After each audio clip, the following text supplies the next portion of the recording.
प्यारे बच्चों, हम क्लास 10th के फिजिक्स का चैप्टर स्टार्ट करेंगे। ये आपकी साइंस की बुक में चैप्टर नंबर 10 है, जिसका नाम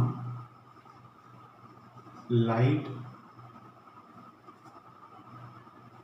रिफ्लेक्शन एंड रिफ्रैक्शन।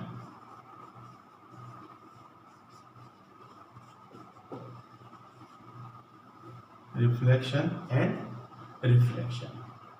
सबसे पहले मैं आपको ये बताना चाहूंगा कि व्हाट इज लाइट। प्रकाश क्या है? प्रकाश की अनुपस्थिति में सर्वत्र अंधकार है। अगर लाइट नहीं होगा तो हमारी आंखों का भी कोई अस्तित्व नहीं है। I mean, light is such a physical medium whose presence can see us the object. In absence of light, we cannot see.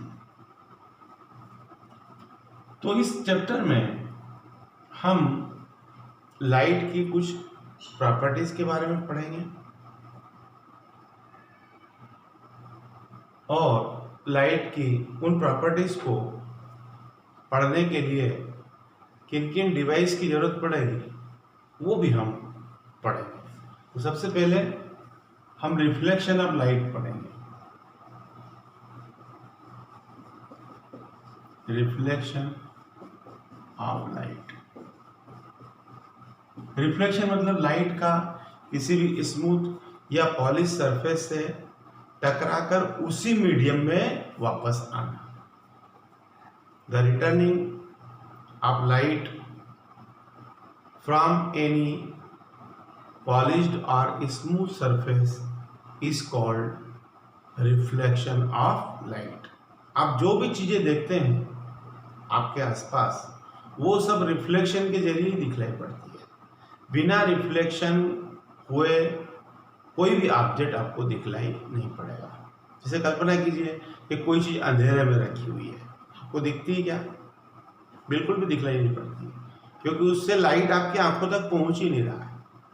तो दिखने का जो प्रिंसिपल है वो ऑब्जेक्ट है, ऑब्जेक्ट के ऊपर लाइट होना चाहिए और लाइट आपकी आंखों में जाना चाहिए। जैसे आप मुझे देख रहे हो या बोर्ड पे मैं लिख रहा हूँ, ये बोर्ड का लिखा हुआ आपको इसीलिए दिखलाई पड़ रहा है क्योंकि मैंने यहाँ 2-3 दिन लाइट जला के रखे हैं। ये लाइट बोर्ड पे गिरता है, बोर्ड से टकरा के आपकी आंखों में जाता है ना। अब आंख से कैसे दिखता है ये हम अगले अध्याय में पढ़ेंगे, ठीक है।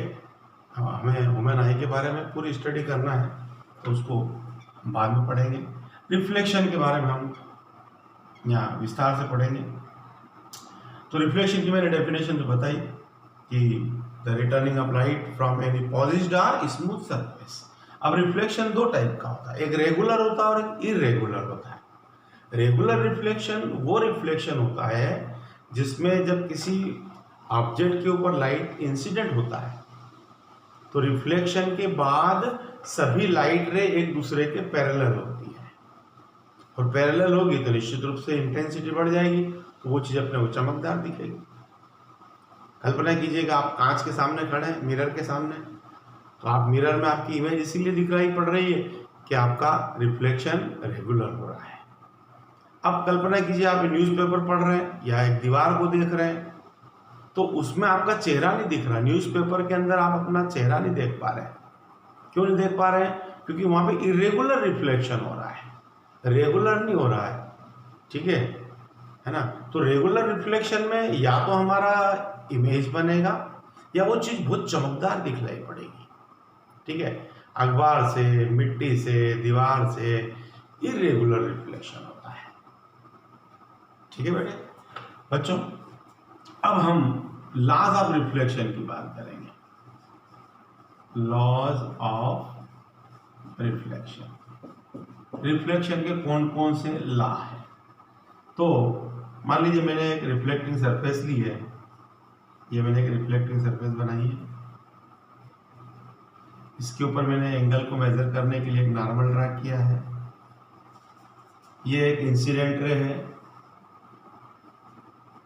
AO, ये आई एंगल के ऊपर लाइट यहाँ से इंसिडेंट हो रहा है ना, और ये रिफ्लेक्टेड लाइट रे है, इसको मैंने OB नाम दिया है, और ये एंगल ऑफ रिफ्लेक्शन। ठीक है, तो रिफ्लेक्शन के दो लॉ है।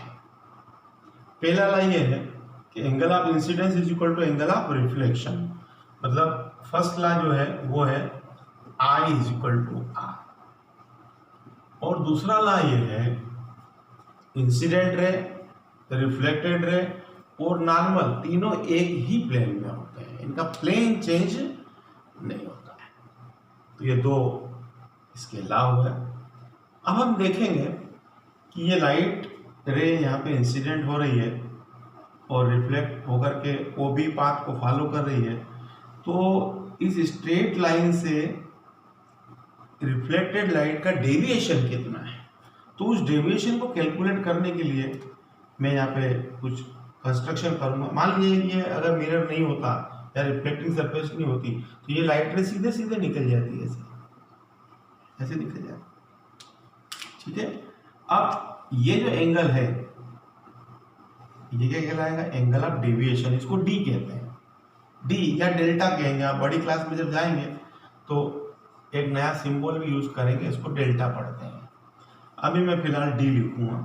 ठीक है, अब आपने linear pair axiom 9th class में पढ़ा था मैथमेटिक्स में। ये पूरा एंगल कितना है 180 डिग्री का, और I और R दोनों इक्वल है, यानी ये वाला जो एंगल है इन दोनों को मिलाकर के मैं 2I लिख सकता हूँ या 2R भी लिख सकता हूँ। ये एंगल मेरा 2I है, 2I मैंने यहाँ लिख दिया इसको ब्लू कलर से 2I। तो D की वैल्यू कितनी हो जाएगी, यहाँ पे D जो रहेगा D is equal to 180 minus 2I। ठीक है, तो डेविएशन जो है लाइट रहेगा, या इसको विचलन भी कह सकते हैं, तो deviation D is equal to 180 minus 2I। ठीक है।